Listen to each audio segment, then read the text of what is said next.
Hello, my beautiful souls. Welcome sa ating tarot reading sessions.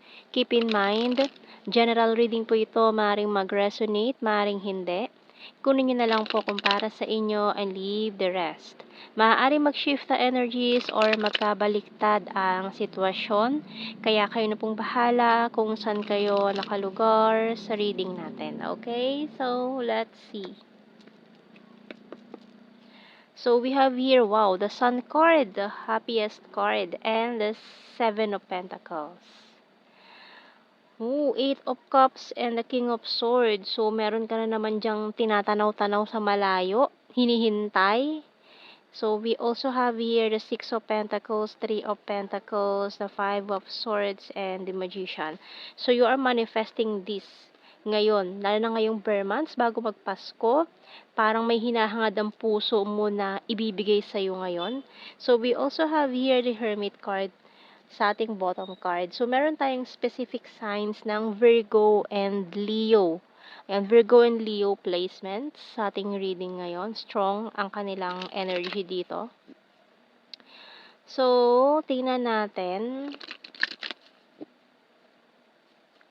Parang ito ay hiling mo ngayong Pasko. Hinihiling mo ba to ngayong Pasko? Naging naughty ka ba or nice? Ayan, kasi mukhang itong mga pinaghirapan mo naman ay ipagkakaloob sa'yo. Although, so tingnan natin to. Clairvoyance by Archangel Raziel. I'm helping your spiritual side to awaken fully so you can clearly see heavenly love. Pero make sure itong hinihiling mo ay talagang para sa'yo. Itong hinihiling mo, kung person man tong hinihiling mo na dumating ngayon bago magpasko, ay make sure na ito na talaga, no? Kasi pag mali na naman ito, ay mali na hindi na naman to mangyayari. Madi-disappoint ka lang kapag hindi siya yung tamang tao para sa'yo. So, tingnan natin. Pagkakaloob ba ito? Itong wish mo ngayong Pasko, para narinig ko tuloy yung sana ngayong Pasko ay maalala mo pa rin ako. Nako, hinahanap-hanap pag-ibig mo. Oh, yun bang hinahanap-hanap or hinihintay-hintay mo? So, we also have here the bell, coffin, open book, playing cards. Oh. Magnifying glass, and teddy bear. Bottom card natin, dream catcher. So, you are dreaming about this. So, siguro napapanaginipan mo itong taong ito, and iniisip mo na baka ngayong Pasko maalala ka niya. So, with this open book natin, coffin, ang lakas talaga ng past energy dito, na this person walk away na in your life, pero you're still hoping na magbago ang isip nitong taong ito, or mag-change of heart, may change of hearts na mangyayari. So, we also have here this playing cards. So, although parang bata pa kayo, siguro na nagkakilala kayo nitong taong ito, parang laro-laro lang ang lahat ng mga panahong yun, hindi pa seryoso, hindi pa siya sigurado sa nararamdaman niya sa'yo, kaya humantong din lang sa hiwalayan, kasi nga para mga immature pa kayo ng mga panahong yun. So, marami pang mga hindi na nauunawaan. Pero ngayon nag-adult na kayo, matured enough na kayong dalawa, you are still thinking about this person na siya pa rin marahil yung hinihiling mo ngayong Pasko, no? So, tingnan natin mga messages natin dito.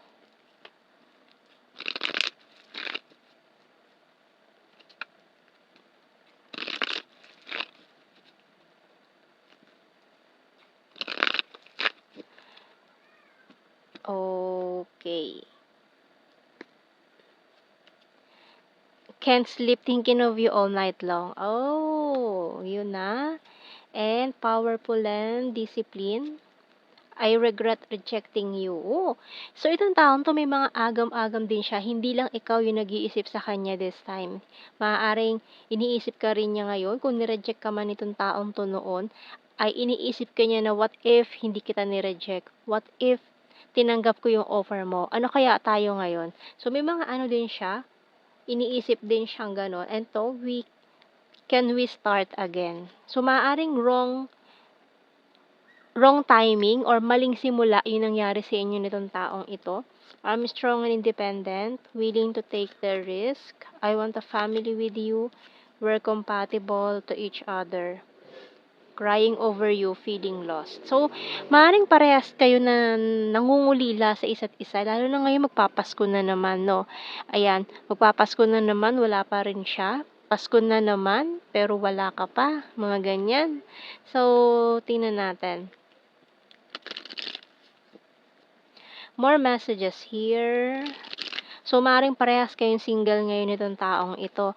Nagmumuni-muni, reminiscing the past, yung masasayang panahon na magkasama kayo nitong taong ito. So, we have here, just being near you is intoxicating. So, maaari kasi ng mga panahong yun, naging toxic ang sitwasyon. I love you unconditionally. I bury myself in work to forget you. I hide behind material things. I know that I crossed the line with you. I regret lying to you. Can't stop thinking about you, and I know I was a distraction from your pain. Pero talagang iniisip nyo ang isa't isa eh. I wish I could take back my words. So, maaaring itong mga sinabi niyang ito, lalo na yung pag-reject niya sa'yo, ay talagang pinagsisisihan niya na ginawa niya yon, no? Na sana hindi niya daw ginawa, na nireject ka niya, ganyan. So, maaaring magkabaliktad, maaaring mag-shift ang energies, depende sa sitwasyon nyo. So, kuha tayo ng mga initials natin. Oops, ba't naglipad? Maaaring high school, ayan, high school sweethearts, mga ganyan. HSI. Maaaring high school kayo nitong taong ito nagkakilala.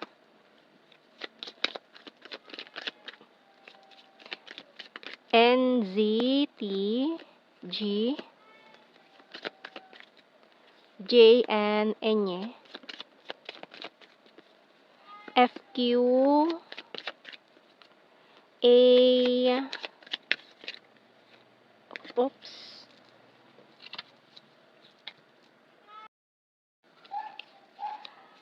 letter E W bottom card. Okay, so tingnan natin sa blue card. So we have here confessions. Oy. And separation. And marriage. Oh.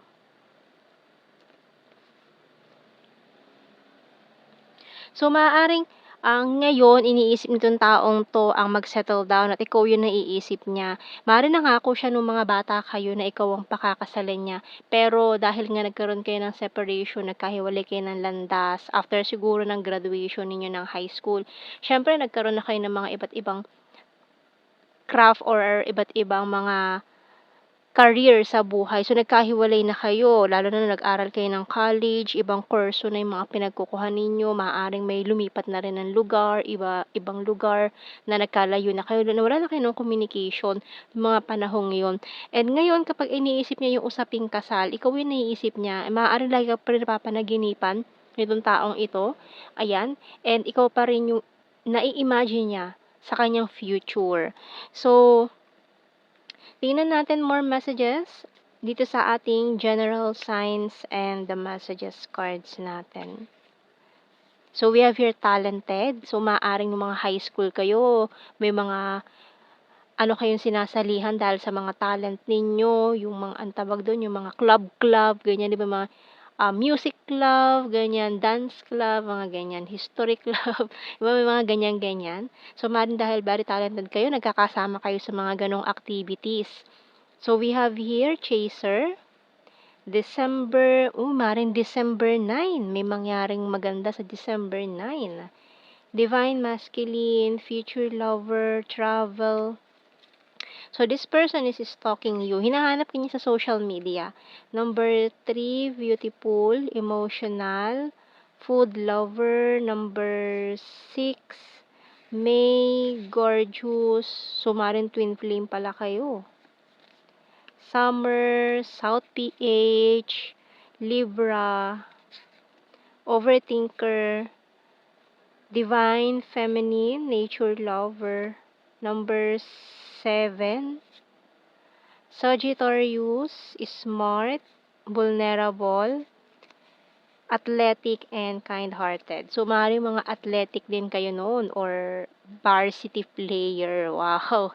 So, ayan ang ating reading, my beautiful souls. Thank you for watching. Take care and God bless. See you in our next reading, guys. Bye-bye.